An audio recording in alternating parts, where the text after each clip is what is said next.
Right then, ladies and gents, welcome to my review of Mortal Kombat. So, we're going to talk non-spoilers, then get into spoilers with fair warning, so don't worry, we'll get there. Yeah, I don't know what to say about this, to be fair. It's, like, I laughed out loud, I sort of roared and had a great time with it. But it's unmistakably it's not an epic movie in terms of, like, actual quality. But it's also not terrible. I don't know quite how to describe it. It's essentially, I guess, a modern day guilty pleasure. I don't know. It's not terrible. There are moments of an absolutely fantastic movie in here, but it's really let down by some real poor decisions. Some moments which were definitely not supposed to be funny, but were.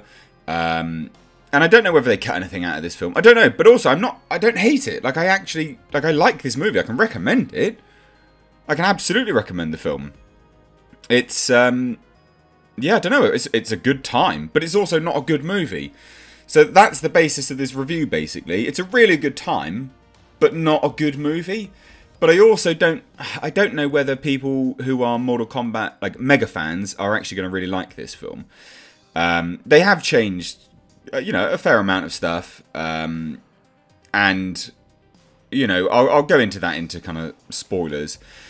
But let's talk about the real drawback of this film, and that's Lewis Tan, who plays Cole Young, this kind of it's the nobody character. But it's not a nobody character, it's our point of view character. You would have seen from the trailers, and you would have kind of guessed who he is, or at least his semi-involvement, I guess, or reason for being here. He sucks, man. Like, Lewis Tan can't act to save his life. He's real bad. Matilda Kimber, the actress who plays his daughter in this film, is better than him. Lewis Tan, man, just, you can't act. Like, you really can't. It's painful at times. It's really, really painful. And this is the guy who lobbied to play Shang-Chi. Yeah, well, I can appreciate as to why you were never hired. You're real bad. Really, really, really bad. Hiroyuki Sanada. Oh, my lord! Fantastic Scorpion. Fantastic Scorpion. Wish, and this isn't, you know, not again, no spoilers for any of this stuff, but I wish we saw more of Scorpion because I really, really, really liked him. I really, really did. And in the film, I mean, it's in the trailer anyway, but in the film, when he drops in and says, "Get over here," I tell you, in the trailer, a lot of people ragged on that line, but in the film, it is a yes moment. It really is, and I absolutely loved it. Joe Taslim, who plays Sub-Zero, was really, really, really good. On par with Hiroyuki Sanada, genuinely. Very, very decent. Very, very decent. We had Jessica McNamee, who played Sonya Blade. Enjoyed her, actually. Yeah, really, really enjoyed her as Sonya Blade. Josh Lawson as Kano just steals the show. He absolutely steals the show. Micard Brooks, who plays Jax. Interesting character in this. I would have liked to have seen him fleshed out a lot more. Max Huang, who played Kung Lao. Fine, I guess.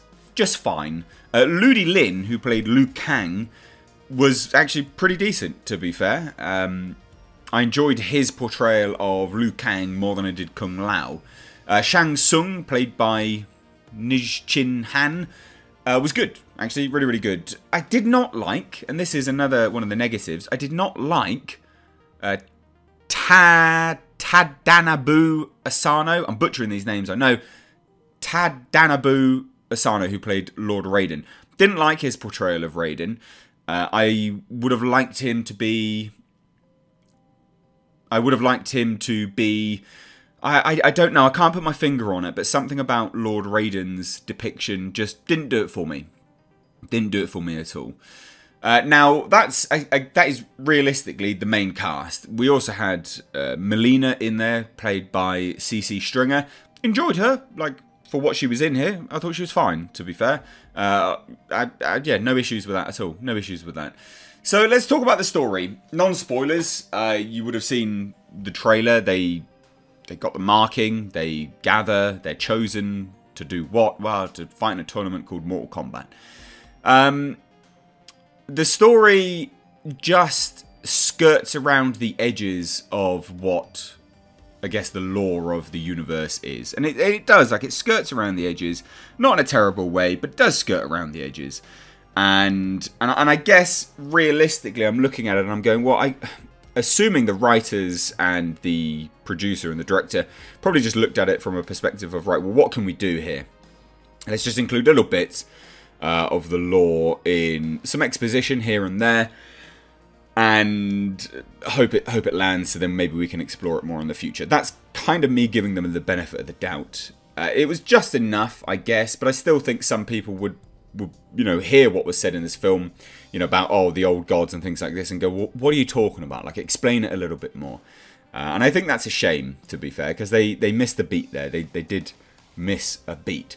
Now, in terms of the overall story and how it's put together and the pacing and things like that, yeah, it's fine.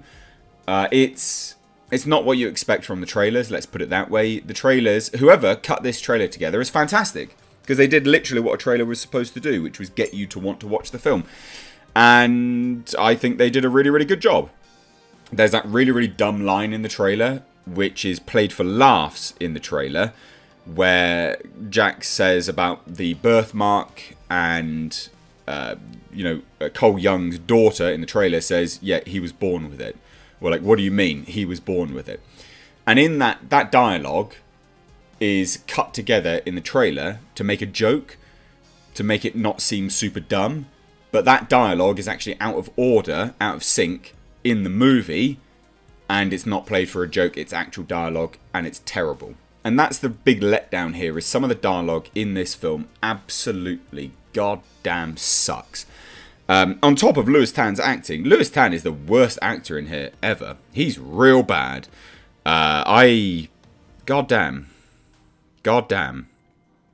But, having said all of that, I want to see more of this world. I want to see more. Like, I want a sequel, but I don't want Lewis Tan in it. And that's the drawback. If they ever get to make a sequel, and Lewis Tan is in the sequel, I would not be rushing out to see it if I didn't do this YouTube channel. Let's put it that way. Like, he is actually off-putting. He's genuinely off-putting in this. He's really, really dull. He's just one of those actors that has no charisma. So when he's on screen, you're just like, you're just a vacuous hole. Like, piss off. Effects, the special effects and the fatalities were fantastic. Like, I had a real good time with them. And again, this is the other problem, is that all of the fatalities that you're expecting, for the most part, are in the trailers anyway. You obviously don't get to see all the fatalities, but they're there, they're in the trailer. And that's a shame. Again, whoever cut the trailer together did a really, really good job, because it makes you think that there's more there, but there's potentially not so much more there. And you get to see enough, so you want to see a little bit more, but do you? Who knows? I'll touch on that in spoilers. But it was good. The effects were pretty damn decent. Jax's arms looked pretty good, which is tough to do, to be fair. And all of the fight choreography in this was just unreal. The fight choreography is what absolutely sells this as a movie. Like, that's why you want to watch this film. Obviously, you know, Mortal Kombat fans and things like that. But you want to watch the R-rated brutalities, the fatalities, just the... I mean, it's real. God damn. Like, they really, really brutalize one another in this film. And the fight scenes, there is a scene at the start between Lewis Tan, his Cole Young character, in a MMA cage. And, yeah, you do get a feel for, yeah, this is a real fight. Like, it works. It was good. All of that stuff, great. Fight choreography, fantastic. Absolutely top-notch. First rate. But then the acting just lets it down. I really enjoyed the set pieces. The set pieces were really, really decent. The music was really, really decent. Enjoyed the music. And then when that sort of, when that iconic theme song comes on at the end as well, loved it. Great. Really, really good. All of the powers and abilities and things like that, yeah, some of it's all changed from, you know, the game, how they get them, why they get them. But yeah, Josh Lawson's Kano, stand out. You fucking beauty. You absolutely love this. Seriously, it's great. I don't think you're going to be disappointed. At least if you're not going in expecting, you know, solid acting and performances from everyone, because you definitely don't get it. As I said, I enjoyed it, but it's definitely not a good movie. But were you... The problem is, I was actually expecting a decent movie, because I saw the trailer and was like, I tell you, this actually looks really, really good. So I'm kind of let down, because I was expecting more, but then I'm also quite baffled and also pleasantly surprised, because it means they cut a really good trailer together. And I can't really hate them for that, because too many trailers these days are absolutely garbage.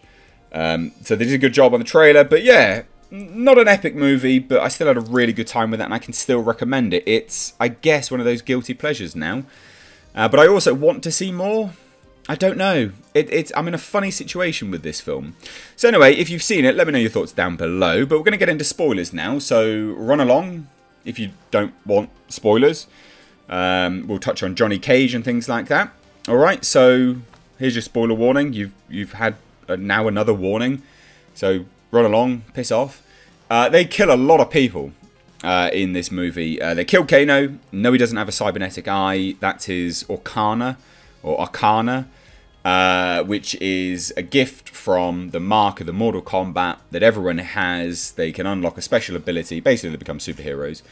But you have to train to unlock that special ability. Kano's is a laser beam eye. I didn't hate how they worked it in. Fine, whatever. Lewis Tan's is a suit, I guess. I don't know. It was...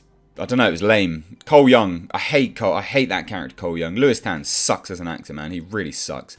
But his is like this weird suit thing, and obviously he's a descendant of Scorpion.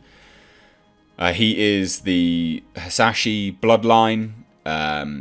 And yeah, I mean, look, it's... As a story, we basically open up. That's 7 minutes in feudal Japan with Scorpion and Sub-Zero, obviously before they become Scorpion and Sub-Zero, was fantastic. That, they should never have released that online, because that's a standout. And I don't know why they chose to release that online, because what you'll get is you'll get people watching that and then going into the movie expecting it all to be like that, and it's not. And that's bad marketing choices. That's not good. They shouldn't have done that. So that was super dumb. Outside of that, we open with all of this. This is the scene setting. The fight between Scorpion, Sub-Zero. You would, if you're in spoilers, you would have seen that already. But then Lord Raiden comes down again for those that haven't seen it, because it is online. Lord Raiden comes down, gets the last of Scorpion's bloodline, the daughter that's there, and he goes and looks after them through the ages. Which is why Cole Young's character is born with the mark rather than gaining the mark from killing someone. Because that's how everyone else gets the mark. So Kano is evil in this. He's a mercenary. He switches sides, and that's why he gets killed. Gets killed by Sonya Blade as well, which was... I like the way she killed him, to be fair. And I like his quips. He was very, very good in this. But also wasted, because we're not going to see him again, and that's a shame. Although there is some hint that we'll see some people again, because Shang Tsung says death is just another portal, basically.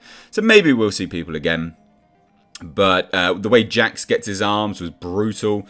And again, we've seen that in the trailer. Sub-Zero rips his arms off, and he then gets new arms given to him by Lord Raiden's workers or whatever, and then his Arcana comes out and makes them stronger.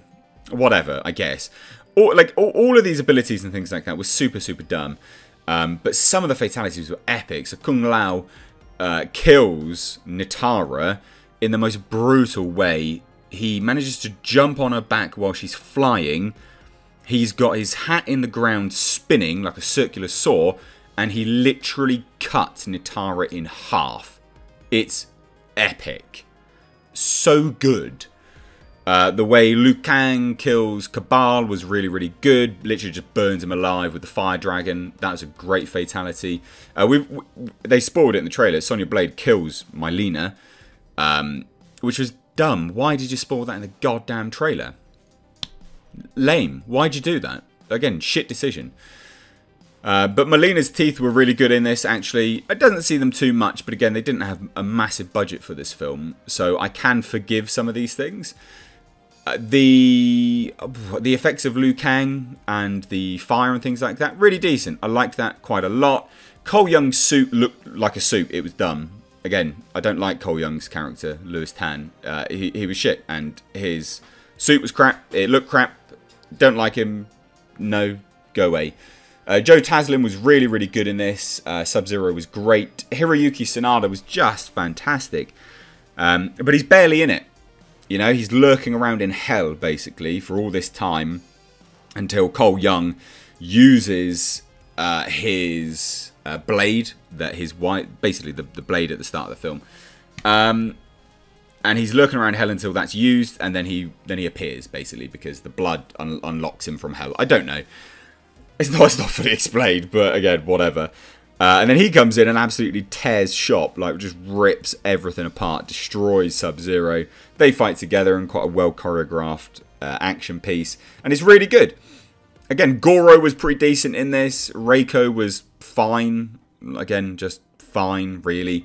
Goro sadly killed as well. Like, they killed loads of people, but then they also close with, and this is the bittersweet part, Cole Young gets propositioned for another MMA fight by whoever runs his gym, and he goes, "No, I don't fight for $200 anymore." And the guy goes, "Oh, you're giving it all up, are you?" And Cole Young turns around and goes, "Yeah, no, something like that. What are you doing?" "I'm going to Hollywood." And then we close in on, you know, a zoom-in shot of a poster of Johnny Cage, and you're like, "Okay, well, you know, that's cool, but I don't want Cole Young to go recruit Johnny Cage. Like, Cole Young can piss off. He's a crap character." So there you go. There's my non-spoiler and spoiler review of the film. If you've seen it, please do let me know down below. If you're new here, do hit subscribe. Would appreciate it. Thank you all so much, though, ladies and gents. Leave your thoughts down below. Take care.